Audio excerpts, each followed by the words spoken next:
du coup l'abonnement il est plus cher? Donc, une fois que vous allez recevoir le courrier explicatif, on va vous donner toutes les explications. Ouais, mais je voulais juste savoir pourquoi l'abonnement était plus cher. Alors, normalement, nous n'avons pas encore, bien sûr, l'information. Donc, ça va être généralisé. Et normalement, lorsque vous allez recevoir le courrier, alors vous aurez la réponse sur cette question. D'accord, vous savez pas pourquoi l'abonnement il est plus cher? Oui, parce que malheureusement, il n'y a aucun client, bien sûr, pour la nouvelle génération qui va être, bien sûr, son compte va être remplacé par le liquide, nous a bien sûr contact. Donc, il va être généralisé. Vous allez recevoir un courrier explicatif. Oui, je sais, mais l'abonnement, pourquoi il est plus cher? Une fois que le client sera concerné, son compte va être remplacé par le liquide, il va recevoir un courrier. Un courrier qui lui expliquera. Donc, sincèrement, Madame Lafont, oui. Si j'avais la réponse, je pourrais vous le dire. D'accord. Une fois, bien sûr, que vous allez recevoir le courrier, vous aurez la réponse à cette question. Ouais, on a bien compris que Justine allait recevoir un courrier, mais pas pourquoi l'abonnement serait plus cher. Alors elle a appelé un deuxième fournisseur d'énergie qui lui a donné un début d'explication. Nous gérons les offres, mais il y a une part de tarification qui concerne le RDF. Donc, nous ne sommes pas en mesure de pouvoir justifier ce prix-là. D'accord, donc le fait que l'abonnement soit plus cher, il y a une partie qui est un frais de ERDF, c'est ça? C'est ça. Vous savez, quand vous prenez un abonnement, vous avez des frais d'abonnement, justement, oui. Pour le compteur. Oui. Hein, c'est plus ou moins un abonnement pour la location du compteur.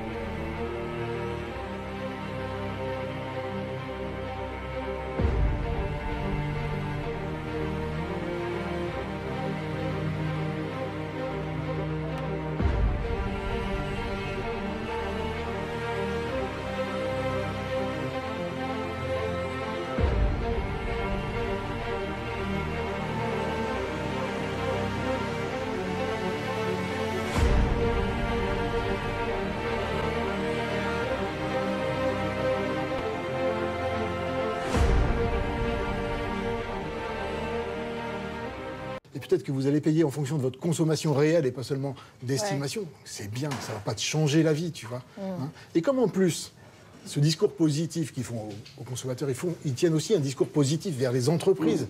Et alors, comme tu n'es pas idiote, mais tu es aussi curieuse aussi, tu vas lire ce qu'on dit aux entreprises. Et là, c'est pas du tout le même discours, tu vois. C'est alors donc M. Linky qui dit « Cher patron, le programme Linky constitue un marché et des opportunités considérables pour les entreprises qui vont développer des applications installées en aval du compteur. Et donc là, tout d'un coup, ce qui était un super service pour toi, ça devient un formidable business pour les entreprises. On sent bien que tout ça, c'est forcé. Ouais. Alors c'est juste une opération d'enfumage, je crois. Alors qu'est-ce qu'on fait du coup? Qu'est-ce qu'on fait? Ah oui, c'est quand même ça le... Qu'est-ce qu'on fait? La première chose, quand même, c'est que tous ces gens qui décident, ils devraient se remettre en tête cette idée toute simple que l'électricité, c'est un service public. Un service public, c'est au service du public et pas des entreprises. C'est quand même une chose. Il y a une deuxième chose dont on avait déjà parlé une fois, c'est que toutes ces données qui viennent soit des objets connectés, soit de Linky, qui est un objet connecté, elles nous appartiennent, c'est les nôtres, c'est nos informations. Ça serait quand même un comble qu'on nous les fasse payer une deuxième fois. On devrait nous payer pour les données. Hein, donc il faudrait avoir ça en tête. Hein. Et puis enfin, je veux dire, il faudrait qu'on arrête de nous prendre quand même pour des imbéciles. Ah oui. Très bonne idée. Très bonne idée. Non. Vous avez compris? Bon, merci Thomas. Tu vois, j'avais oublié. Ah, tu vois, on se l'est rappelé. Merci Thomas.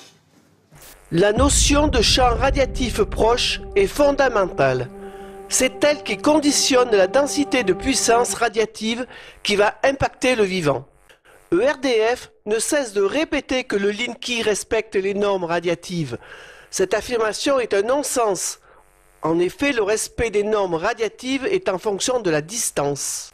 En conséquence, tous les appareils et câbles électriques émettant des radiofréquences doivent respecter des densités radiatives, donc obligatoirement des distances de sécurité.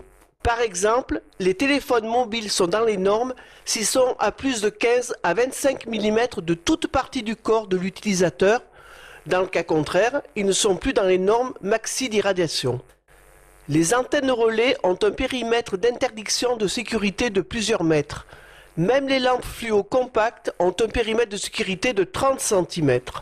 En conséquence, dans le cas du Linky, le radiatif peut être certes dans la norme, néanmoins dans les appartements, il y a de nombreuses configurations possibles, notamment dans les chambres à coucher, comme les têtes de lit, où la norme radiative maxi admissible pourrait être dépassée.